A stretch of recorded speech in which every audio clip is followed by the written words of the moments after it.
Hello dear subscribers, welcome to our channel.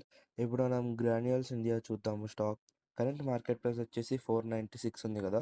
ఒకసారి hire time ఫ్రేమ్లో మనం ట్రెండ్ అనేది చెక్ చేసుకుందాము.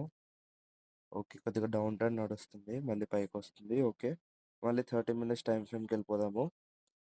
ఇప్పుడు 30 మినిట్స్ టైం ఫ్రేమ్లో మనకి ట్రేడ్ ఎక్కడ ప్రాపర్గా తీసుకోవాలో అర్థం కావట్లేదు, కాబట్టి వాల్యూమ్ ఇండికేటర్ ఆన్ చేసి ఒకసారి అనలైజ్ చేద్దాం. సో చూస్తున్నారు కదా ఫ్రెండ్స్, వాల్యూమ్ ఇండికేటర్ మనకి ఎంత క్లియర్గా రెడ్ లైన్ ఇంకా గ్రీన్ లైన్ గీస్తుందో. ఈ రెడ్ లైన్ అనేది రెసిస్టెన్స్ లెవెల్, గ్రీన్ లైన్ అనేది సపోర్ట్ లెవెల్. సో మనం చూసుకోవచ్చు, ఒక్కసారి వెనక్కి వెళ్ళి కూడా చూసుకుంటే వాల్యూమ్ ఇండికేటర్ ఎంత క్లీన్గా మనకి ప్రాపర్ లెవెల్స్ని ఒబే చేస్తుందో ఒకసారి ఇక్కడ చూద్దాము. సో ఫ్రెండ్స్ చూస్తున్నారు కదా, ఇక్కడ మనకి బ్రేక్ అయింది, నెక్స్ట్ హైయర్ వాల్యూమ్కి టార్గెట్ రీచ్ అయిపోయింది. ఇక్కడ రిజెక్ట్ అయ్యి నెక్స్ట్ హైయర్ వాల్యూమ్కి టార్గెట్ అనేది రీచ్ అయిపోయింది. ఇక్కడ మనకి బ్రేక్ అయింది, నెక్స్ట్ హైయర్ వాల్యూమ్కి టార్గెట్ రీచ్ అయిపోయింది. ఇక్కడ మనకి బ్రేక్ అయింది, నెక్స్ట్ హైయర్ వాల్యూమ్కి టార్గెట్ అనేది రీచ్ అయిపోయింది. సో ఇంత క్లియర్గా మన వాల్యూమ్ ఇండికేటర్ని ఎంత బాగా ఒబే చేస్తుంది చూడండి.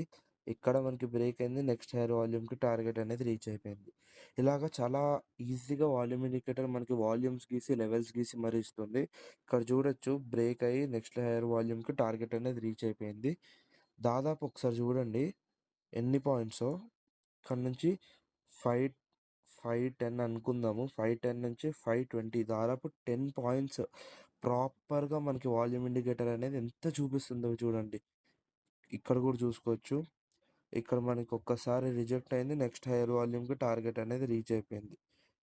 ఇక్కడ కూడా మనకి ఒక్కసారి బ్రేక్ అయ్యి నెక్స్ట్ హైయర్ వాల్యూమ్కి టార్గెట్ రీచ్ అయిపోయింది. అలాగా మన వాల్యూమ్ ఇండికేటర్ ఎంత క్లియర్గా చెప్తుంది చూడండి. చాలా క్లియర్గా క్లారిటీగా మనకి లెవెల్స్ గీసి మరీ చూపిస్తుంది. ఒకసారి కరెంట్ మార్కెట్ దగ్గర చెక్ చేసుకుందాము. ఇక్కడ మనకి ఒక్కసారి రిజెక్ట్ అయింది, నెక్స్ట్ హైయర్ వాల్యూమ్కి టార్గెట్ రీచ్ అయిపోయింది. సో ఇప్పుడు మనం చూసుకుంటే ఇక్కడ ఒకవేళ మనకి కానీ రిజెక్ట్ అయితే మనం కొద్దిగా స్టాప్ లాస్ ఇక్కడ పెట్టుకొని నెక్స్ట్ హైయర్ వాల్యూమ్కి టార్గెట్ అనేది పెట్టేసుకుంటాము. అదే ఒకవేళ బ్రేక్ అయితే ఇక్కడ స్టాప్ లాస్ కొద్దిగా కింద పెట్టుకొని నెక్స్ట్ హైయర్ వాల్యూమ్కి టార్గెట్ అనేది పెట్టేసుకుంటాము. అలాగే మన వాల్యూమ్ ఇండికేటర్తో ఈజీగా అనలైజ్ చేయొచ్చు. వాల్యూమ్ ఇండికేటర్ డీటెయిల్స్ కావాలంటే కింద నెంబర్కి కాల్ చేయండి లేదా మెసేజ్ చేయండి. మా అనాలిసిస్ కనుక నచ్చినట్టయితే please like and subscribe. Volume indicator just 4999 మాత్రమే. Thank you, have a good day.